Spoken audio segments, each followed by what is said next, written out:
extension. He was dealing with injuries last year. He has a tremendous amount of power, obviously trading for Will Middlebrooks and getting a veteran catcher like Derek Norris. And now the A's, literally, let's see who they've traded or lost in free agency. They've traded Jeff Samardzija. Yeah. They lost Jason Hamill. Both of them actually came back to Chicago. So Lester signs with the Cubs. Yeah, Lester went to Chicago. Don't forget the 3 players the Cubs got in the Samardzija-Hamel trade. And then, of course, they trade Brandon Moss. They trade Josh Donaldson. Yoenis Cespedes was gone. Yeah, he was gone at the trade deadline. Let's see, they released Nick Punto. They lost Jed Lowry to free agency. That's right.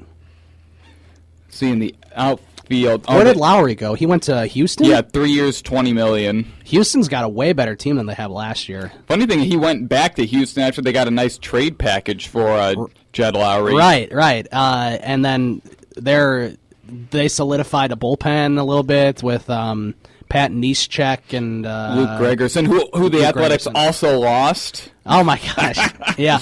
I mean, Oakland still has a pretty good pitching staff as far as Jared Parker, Sonny Gray, Scott Kazmir, but A.J. Griffin, Drew Pomeranz, Jesse Hahn, who they got from the Padres in the Derek Norris trade. Right. I mean, they definitely have no offense, but their pitching might be able to keep them relevant. Yeah, they signed Billy Butler, and they traded for Ike Davis, and those two are replacing Brandon Moss. Yeah. Brett Lowry's replacing Josh Donaldson. Yeah, that's definitely a downgrade. Major, and then I don't even know who their catcher is. Is it Giovanni Soto now that Derek Norris is traded? Or it might be John Jaso. It would probably be a platoon between Soto and Jaso, I would think. Then they still have Stephen Vaught, who can play catcher, first base, and the outfield. Yeah, he's not that bad. He's a pretty good utility guy. I don't know if he's worthy of an everyday start, but I mean, he's pretty good. I wish the Cubs would try to trade for him. He'd be a great guy. Yes, he would be.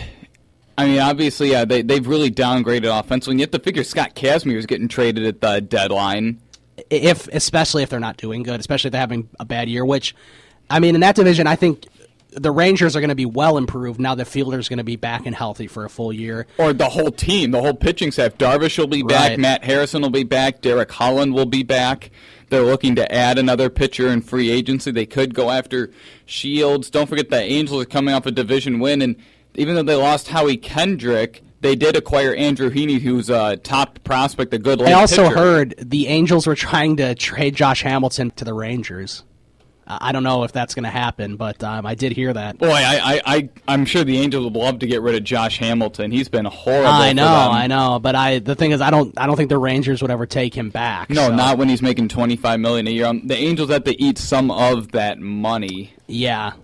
They definitely do. So, but I mean, if you look at the AL West in general, you pretty much have. I think Seattle is going to win that. Seattle is much improved. Adding Nelson Cruz, giving Kyle Seager that extension. Their young guys are a year older. You have Austin Jackson at the top of that lineup too. Which he'll probably do much better since he had a subpar year last year. They added Jay Happ to the rotation, so the rotation looks like King Felix, Hisashi Iwakuma. They got that Horacio Ramirez. Yes. They have Jay Happ. And I don't know, did they re-sign Chris Young? I'm not sure if they did. If anything, they still have Taijuan Walker in the minor leagues. They still have Taijuan Walker. Their offense, I think, James Paxson, he's still waiting in the wings. The offense is Mike Zunino is their catcher.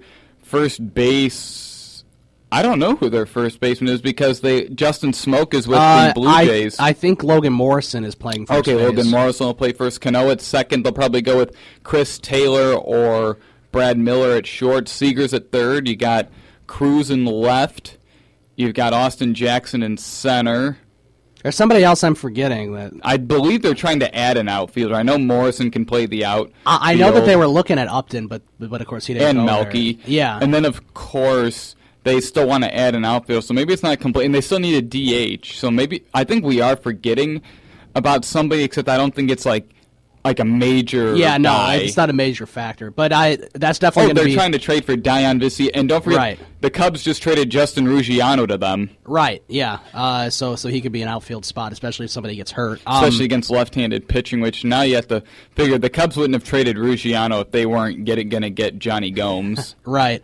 Yeah, so it's pretty much a two-team race between the Angels and Mariners for that division, I think, so far. Well, it depends how good Texas, Yeah, Texas is really the big question mark because Houston and Oakland are going to be at the bottom of that, I think. Right. I mean, Texas. The issue with them was all those injuries. I mean, it was August and they had set the major league record for players used in a season. It was early August because of all their guys' season. I mean, they were on a fifth-string first baseman, and he was just a catcher, JPR and Seba. They signed him to be their backup catcher to Giovanni Soto, and he ended up being the starting first baseman at the end of the year thanks to season-ending injuries to Prince Fielder, Mitch Moreland, Brad Snyder, and one other guy I'm forgetting. Right. Now let's move over to the AL Central. Kansas City, they did make some moves. Good moves. Yeah, they signed Alex Rios. They got a couple other moves going down. So Chris Medlin for 2 years, Edinson Volquez for 2 years. So they've shut they might not be as bad as we think. Well, I don't think they'll be as good as last year. Except obviously you have to think that one of Kelvin Herrera, Wade Davis, and is it Greg Holland? Yeah. Yeah, Greg. One or two of those guys are going to regress because of major usage last year. That's just the nature of bullpen pitchers. When you're that good year in, year out, and throw that many innings and that many days in a row, you're going to regress. I mean, they'll still probably be pretty good. They lost Billy Butler in free agency. They added Alex Rios to the outfield. They still have Alex Gordon and Lorenzo Cain. So, right, and then Aoki's leaving as a free agent. Right. They still have Gerard Dyson. However, the rotation there really addressed that. Chris Medlin's a real buy-load candidate who could turn into probably a number 2 starter for them if he returns to form. They signed Edinson Volquez to a 2-year, $20 million contract, which really shuts the door on James Shields because now they've got 6 starters, actually. And, I mean, they knew they weren't going to be able to afford to bring him back. Right. We're going to take a quick update. We'll come back and we'll continue our baseball discussion. And then coming up in the final segment, we'll have the hometown breakdown. That's when we'll talk more about the Cubs and White Sox. Fantasy Fanatics, SportsTownChicago.com. Welcome back to Fantasy Fanatics on SportsTownChicago.com. I'm Ryan Stuprich. And I'm Ryan Risky. All right, let's continue our baseball discussion. We were talking about the AL Central. We talked about the AL West, but AL Central, as far as we're concerned, we think Kansas City sort of... not necessarily, improved, but they didn't, fall completely off the map. So they made some under-the-radar moves, smaller moves for pretty good pitchers to replace James Shields. Now, Detroit, all they've really done, re-sign Victor Martinez and trade Rick Porcello for Yoenis Cespedes. And one thing that underlooked is acquiring Shane Green from the Yankees, who was a really good pitcher for them last year. So he fills Rick Porcello's hole in the rotation. So yeah. I think they're actually improved. Well, actually, I can't say that because Scherzer's gone. I mean, it's hard to say they're improved when you lose your best guy, but... Except adding an outfielder like Cespedes to a team that badly needs an outfielder after losing Austin Jackson, it's very, very... Mm-hmm. And you still got Miguel Cabrera, and you still got Victor Martinez. And the thing, even though Martinez is old, one thing that won't go away is his batter's eye. And the fact that he makes contact and doesn't strike out. And you also got, who's the other? You also have J.D. Martinez, who's turned out to be a really good player last year. Yeah, I'm not sure he's as good as he played last year. I think he'll regress this year, except still be a good outfielder for them. And then the resurgence of Ian Kinsler last year. Yes, Ian Kinsler had a good year last year. He's a solid second baseman. He's a veteran type. He's done pretty well, though. Ever since he's come over from Texas. So, I mean, the Tigers, it's either, I think they're probably still the front runners to win the division, but then you got the White Sox and the Indians right behind them. And the Tigers will also get Jose Iglesias back from 2 broken ankles. Yes. Or stress fractures in his ankles, so they'll get him back after he missed the whole season. And then Nick Castellanos, who is a top prospect who made the team out of spring training last year, has a year of development under his belt at the big league level, so he should improve this year as well. Alex Avila is still at catcher. Yeah, and now we got the Cleveland Indians, and we'll talk about the White Sox later on after our break, but the Cleveland Indians, have they really done too much to make you say that they could possibly win this division? What they have done is add Brandon Moss, who's a big power bat that they needed in that lineup, because you can't expect Michael Brantley to improve. Yeah, he can't have. I don't think he'll have. As good of a season. He's not. Yeah. One thing I like about him, he doesn't strike out. I mean, and the funny thing is, he improved when he got his his mini contract, 6 years, $25 million or something. And I mean, he batted .320 with 21 home runs last year. And, I mean, he was never even close to those numbers before in prior years. So, I mean, you can't expect him to be that good again. You can expect him maybe to put up maybe 280, 290, maybe 300 average, 15 home runs. It's probably reasonable expectations this year, except Indians fans are going to be expecting him to do even better or do just as good. Same with the fantasy baseball experts, except that I would not risk taking him with a really high pick in a fantasy draft, and then he comes back and bites you.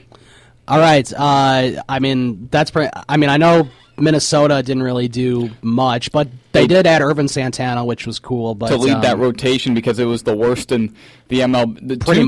It was the worst in the rotation in the MLB 2 years ago. They re-signed Mike Pelfrey, added Ricky Nolasco and Phil Hughes, and then this year it was still the worst rotation. So now they signed Irvin Santana. That's really all they've done. I think they have some good young people, but they're not going to be in contention. Oh, they re-signed Torrey Hunter. That's also another guy that Detroit lost. Right. So we pretty much agree. Minnesota's probably going to finish in last place. Probably. Okay, let's move over to the AL East. The Yankees, as we know, didn't necessarily improve, but they did get a pretty good shortstop in Didi Gregorius. Right. I mean, it was tough to give up Shane Green, except today they made a move. They traded Martin Prado to the Marlins and acquired Nate Eovaldi in return, who's a good, young, hard-throwing pitcher who's going to fit that rotation really nicely. So that helps replace the loss of Shane Green, and they won't need to go and shell out another big contract to a guy like Max Scherzer. Obviously, they'll get Alex Rodriguez back. They re-signed Chase Headley. Teixeira's healthy. McCann will be at catcher.